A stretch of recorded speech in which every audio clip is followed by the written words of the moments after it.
Hi everyone, I wanted you to get ready with me, and I was going to talk you through, but I went way over in time, so I sped it up and let's get going. First, I started with the Too Faced eyeshadow primer. It's not my favorite, it is a little liquidy, but hey, it gets the job done, so definitely my first go-to step on any eye look.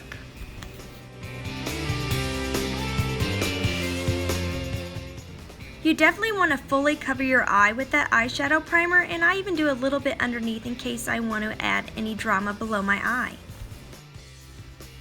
This is definitely going to be a bolder eye look, so I'm going with the E.L.F.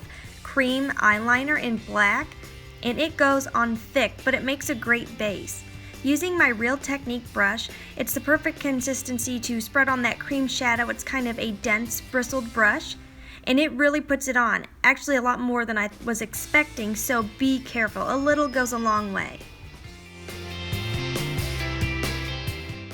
So you want to cover both eyelids fully for the perfect base to the powder we're going to put on top. But like I said, be so careful. This stuff can get a bit messy. You want a good coating. And sorry, my doggie is mad in the background. Somebody must be walking outside. So once I got both eyelids covered how I want. Actually, it's kind of funny. I look a bit like a cartoon, don't I?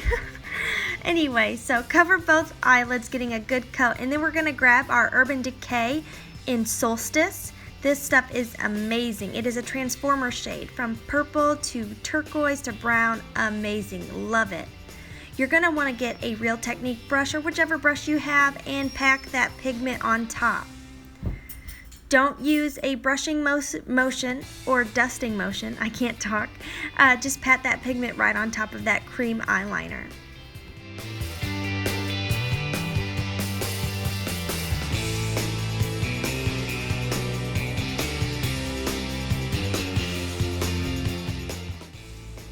Once you have your first coat on there, you want to grab a little denser brush to pack on even more pigment. We really want a good coat of that on top of the cream eyeliner because the powder is really the standout feature in this eye. I guess my dog wants to be in this video too. Say hi to Abel. Now we need to work on blending this look out. Using my Jessie's Girl shadow in, I believe it's brown sugar. Yes, brown sugar. Where you're going to blend out from the crease. We don't want such a harsh line on this eye look, that's for sure. So blending, blending, blending. I will say this look went a little bolder than expected because of the brush I used this time. It really packed on that cream shadow. So blending it out as much as I can, and I mean I had to work at it. Going back in with that Jessie's Girl, just blending it out until we get it into a nice smooth transition. The cream shadow, or excuse me, cream eyeliner, I keep saying that, isn't blending out like I thought, so I went back with a dense Real Technique brush and took just a little bit of the eyeliner to smooth it out, getting rid of that harsh line. Just going in ever so slightly and blending, blending, blending. Then I went back in with that brush with a little bit more of Jessie's Girl on top to soften that outer line. It's starting to finally look how I wanted it to. It was frustrating, but hey, with makeup, there's always a way to fix it. That's why I love it. The perfectionist in me knows that there's no wrong turn I can make because I can always get it back to something that looks at least decent. I do want this look to look better than decent. So again, more blending. Blending is the key I found with most eye looks.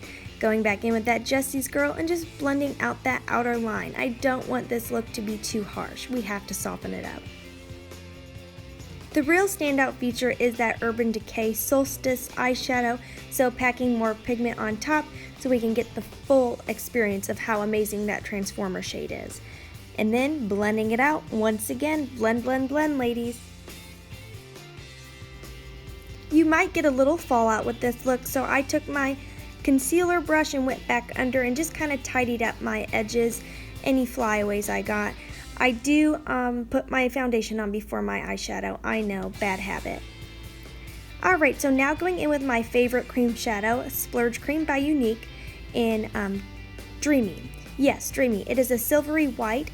I used it to highlight my inner tear duct area and of course bringing it up under the brow for a great brow highlight. Want to just really brighten this look.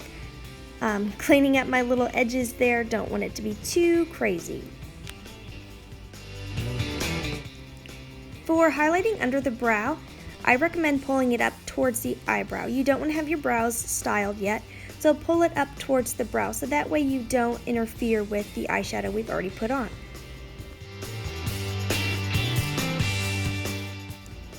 This cream shadow really is amazing. It's so silky smooth and it's crease proof. I mean, it's the first cream shadow I've used where I don't have problems with it creasing up, and it's so shimmery. It works great as a highlight. Absolutely love it and would totally recommend it. If you can't tell, I'm all about the highlighting, so still working on getting that perfect highlight. Definitely want to brighten this look since it is a bit bold.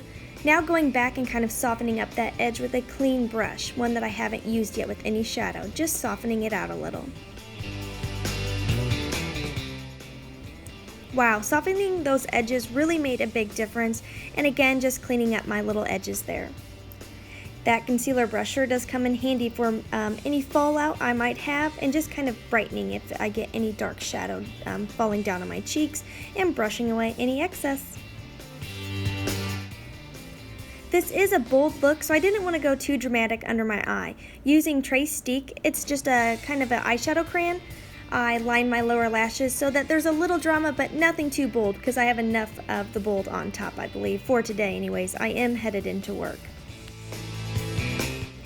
My number one recommendation for any bold eye in balancing it is definitely do your eyebrows. Fill them in with a pencil or a powder, whatever you prefer. Here I'm using the Younique eyebrow pencil in, I believe it's called medium. And I'll tell you what, doing your eyebrows totally balances out the entire look. I couldn't recommend it more.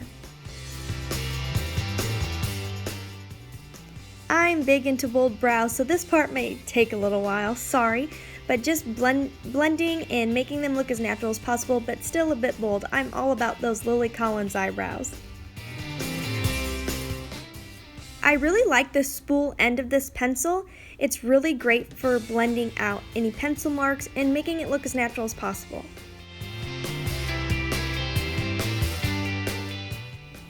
Yes, we still are on eyebrows. Now I'm working on the other one. Sorry it's taking so long. I told you I'm all about the brow. It's so funny watching me talk in this video. I was going to talk you through, but I went on way too long, so hopefully this is better.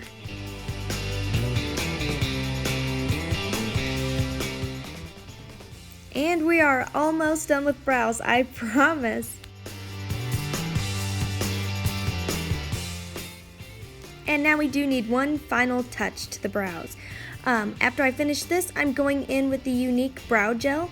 It makes a big difference. It helps fill in any sparse spots and kind of hold them in place. It is not as strong of a hold as Anastasia something brow gel, you know what I'm talking about? I'll have to look it up. But I have used it before. That is like almost hair gel. This is not like that. It's softer and it has little fibers in it. Oops, got a little bit on my face. That's okay, we can buff it right out. And what are we on to next? Let me see here. Okay, fixing that with my handy dandy concealer brush, and I believe we will be moving on to mascara, finally. Oops, I totally lied. We're going on to lips. This was called Manna. I got it in, I believe, Birchbox or Ipsy, I can never remember, and it says it is a lip stain gloss primer all-in-one. Interesting. I don't know exactly what that means, but I like the color, and when I'm doing a bold eye, I definitely want a natural appearing lip. It's not sticky at all, which is nice, but I'm not sure it's everything it's claiming to be. And finally, mascara. I must say, all of my YouTube girls, you make falsies look so easy. I've never been able to figure those out. By the end of the night, they're falling off or hanging there by a thread, and they don't look good. So I've been using 3D Mascara by Younique. I really like it. It gives me great volume and fullness. Definitely my go-to over falsies, because I just cannot figure those out. So when I do my makeup, I like to get up close and personal, so here we go, getting up close and personal. I apply one coat of gel, another coat of fibers, and then another good coat of gel, and I might do that 2 times on a normal day, 3 if I want to look really bold and luscious. Oh my gosh. This morning I was definitely kind of riding the struggle bus for sure. A lot of my stuff was taking a lot longer to get how I wanted it than usual, but that's okay. I had plenty of time to do my makeup today, so patience was sort of working for me. Not really. I'm not very patient when I do my makeup, but we're having fun together, so who cares, right? Now, skipping ahead just a little, just kind of swiping off any fallout that I had and just touching up my mascara for the final time and getting ready to complete this look. Here is a very up close and personal shot of those lashes, loving them, and here is my completed look for the day, you guys. I really loved how it turned out, and I hope this helped you. If you have any questions, let me know.